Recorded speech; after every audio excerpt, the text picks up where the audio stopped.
L'année 2025 a jeté une ombre sur l'héritage prestigieux d'Adriana Karembeu lorsqu'elle est décédée subitement le 12 juin, à l'âge de 53 ans, dans sa ville d'adoption, Paris.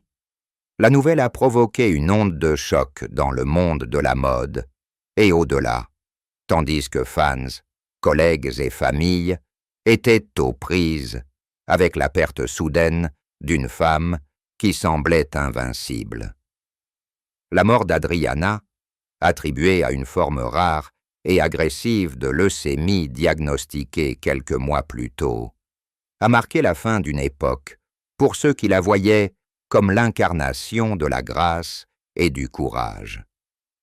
Ses funérailles, célébrées le 18 juin 2025 en l'église Saint-Sulpice de Paris, ont été un événement sombre, en présence d'une constellation de stars de la mode, du cinéma et de la philanthropie, mais imprégné d'un chagrin profond reflétant sa nature secrète. La cérémonie, un mélange poignant de traditions slovaques et françaises, a orné son cercueil en acajou de lys blanc, la fleur préférée d'Adriana. Sa fille, Nina, née en 2018 d'Adriana et de son second mari, Aram Ohanyan, se tenait peu stoïquement à seulement 7 ans, serrant contre elle l'emblématique foulard Croix-Rouge de sa mère, symbole de l'engagement humanitaire d'Adriana. Aram, dont Adriana s'était séparée en 2022, était visiblement brisé, le visage marqué par le regret, tandis qu'il prononçait son éloge funèbre. Elle était mon soleil, ma force, même lorsque nous étions séparés. Les parents d'Adriana, Zlatica et Miroslav Sklenarczyk, étaient venus de Brezno, leur silhouette frêle contrastant fortement avec la femme dynamique qu'ils avaient élevée. L'absence de Christian Karembeu, son premier mari, fut remarquée par la presse, ravivant les rumeurs de leur divorce tumultueux en 2012. Les médias français, du Figaro à Paris Match, ont décrit la scène comme l'adieu à un trésor national, avec des fans alignés dans les rues, tenant des bougies et des photos de ces campagnes Wonderbra qui ont marqué la culture pop des années 1990. La mort d'Adriana a laissé un profond vide. Son héritage, un mélange de succès dans le mannequinat, d'émissions de télévision comme Les pouvoirs extraordinaires du corps humain et de son travail inlassable auprès de la Croix-Rouge, a touché des millions de personnes. Elle avait collecté plus de 10 millions d'euros pour les secours et l'aide médicale, notamment lors du tremblement de terre de 2010 en Haïti. Pourtant, les funérailles n'ont pas été sans controverse. Des rumeurs ont circulé concernant un testament contesté, certains affirmant qu'Adriana avait légué une part importante de sa fortune de 20 millions d'euros à la fiducie de Nina, tandis que d'autres affirmaient que ses engagements caritatifs étaient sous-financés, suscitant des débats au sein de son entourage. Sa sœur, Natalia Sklenarczykova, s'est adressée à la foule en larmes. Adriana a vécu pour les autres, mais elle a caché sa douleur pour nous protéger. L'image de Nina déposant une rose sur le cercueil de sa mère, au son des cloches de l'église, est devenue un symbole durable de perte, diffusé dans le monde entier et gravé dans le cœur des fans qui pleuraient celle qui avait défilé pour Victoria's Secret avec une prestance incomparable. Le chagrin était palpable, une douleur collective pour une vie fauchée, laissant derrière elle un héritage aussi radieux qu'incomplet.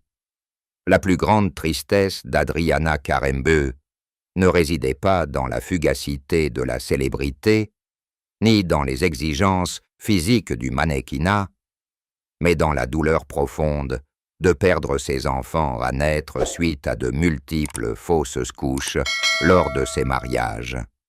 Née à Brezno en 1971, Adriana a grandi dans une famille modeste, son rêve de maternité étant ancré dans la chaleur de son éducation slovaque.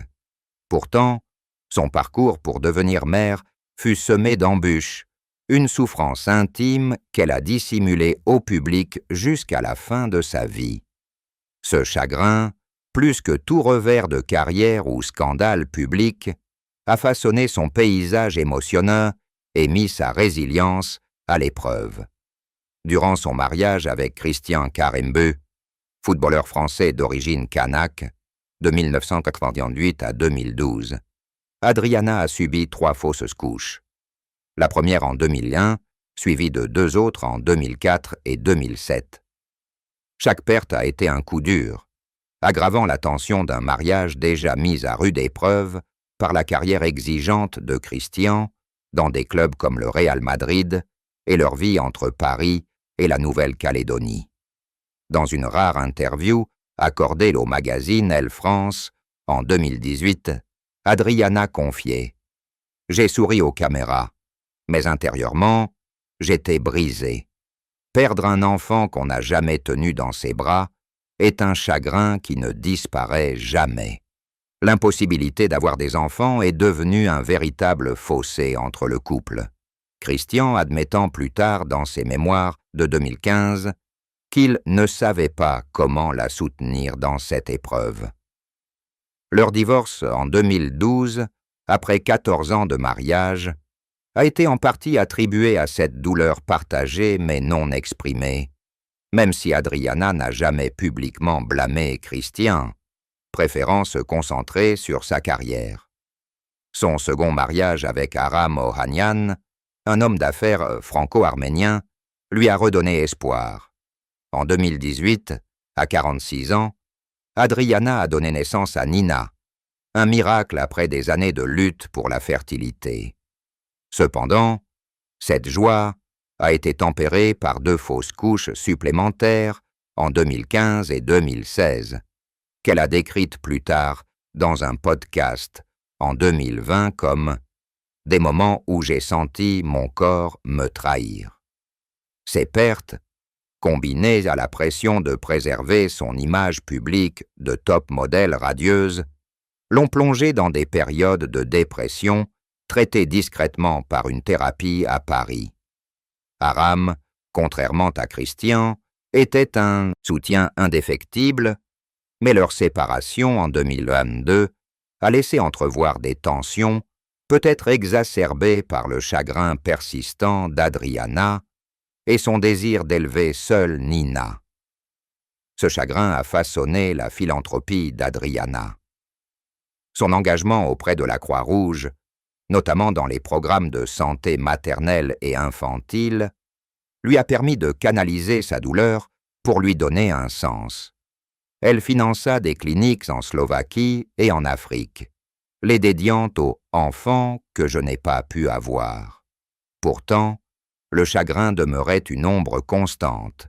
Comment témoignaient ses discours larmoyants lors des galas de charité, où elle marquait une pause à l'évocation de Nina, comme hantée par ceux qu'elle avait perdus.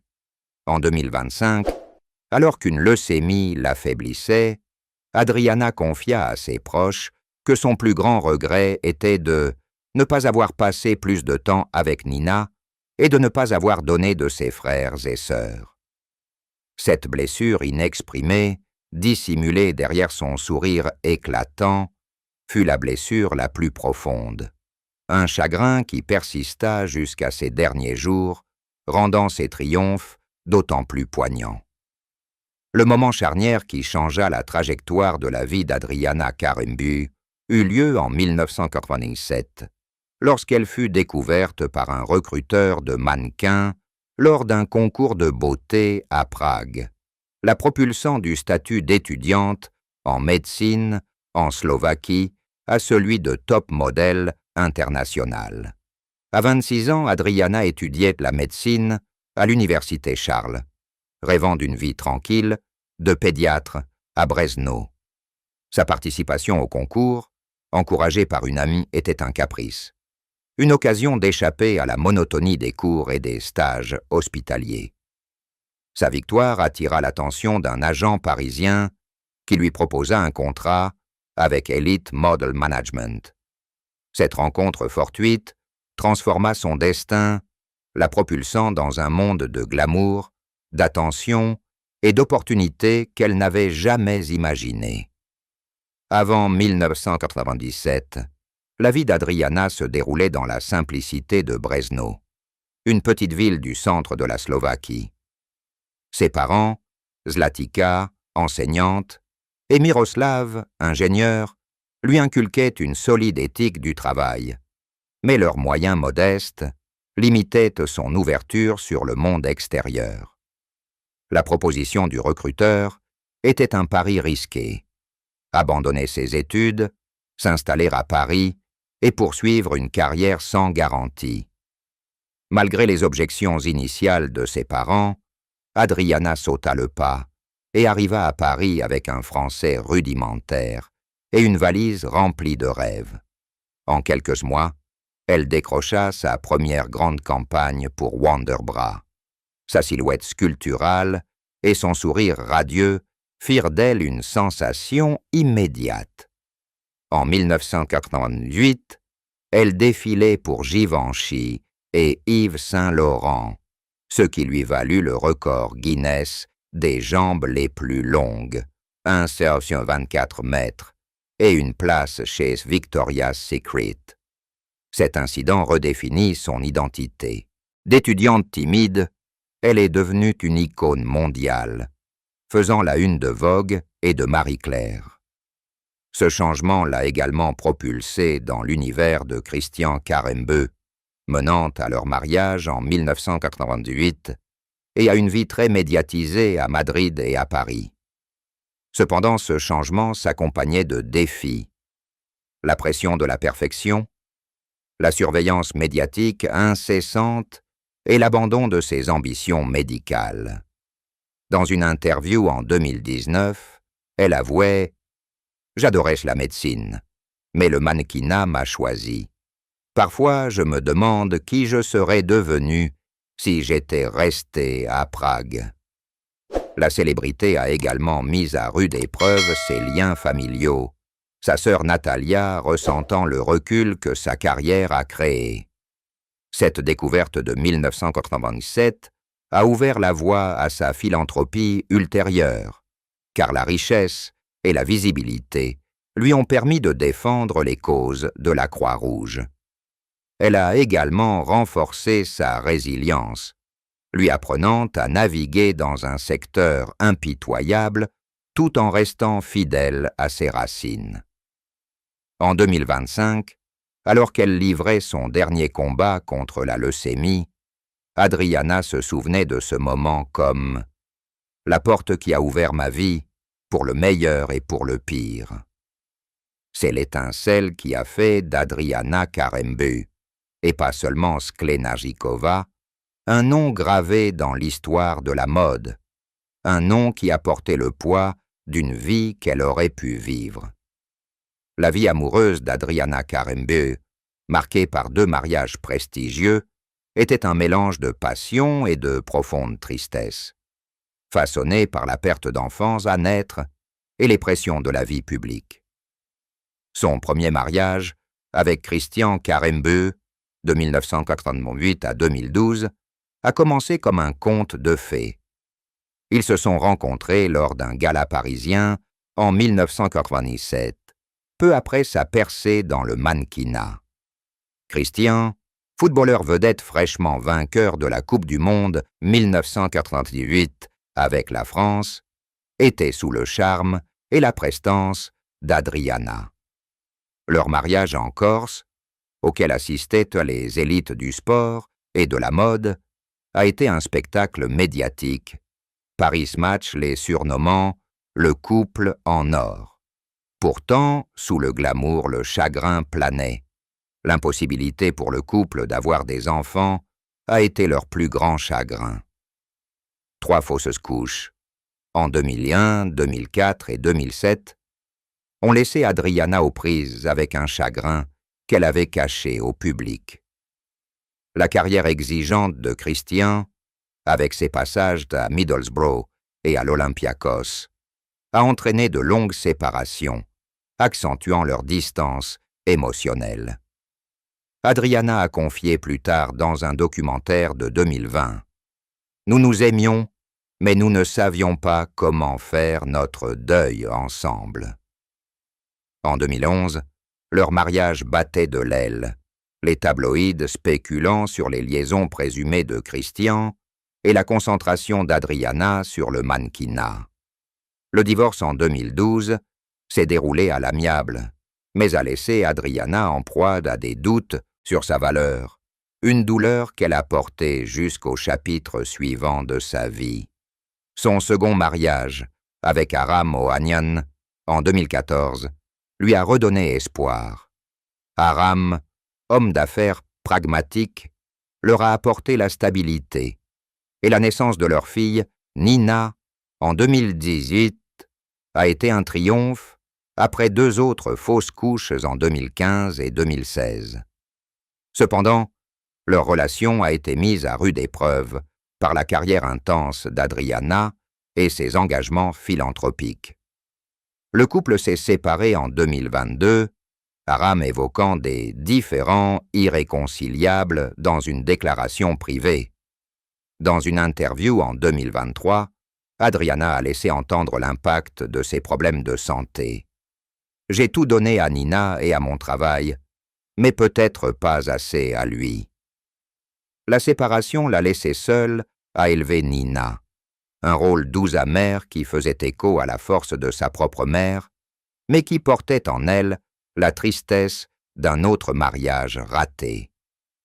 Les chagrins amoureux d'Adriana étaient ancrés dans son désir de fonder une famille, contrarié par la biologie et les circonstances. Pourtant, son amour pour Nina est devenu son ancre et elle a canalisé sa douleur dans la défense des droits, assurant l'avenir de sa fille grâce à un fonds fiduciaire créé en 2024. En 2025, alors qu'elle faisait face à sa mortalité, le plus grand réconfort d'Adriana était de savoir que Nina porterait son héritage, même si l'amour et le mariage avaient laissé des cicatrices qui ne guérissaient jamais complètement, jamais complètement, jamais complètement.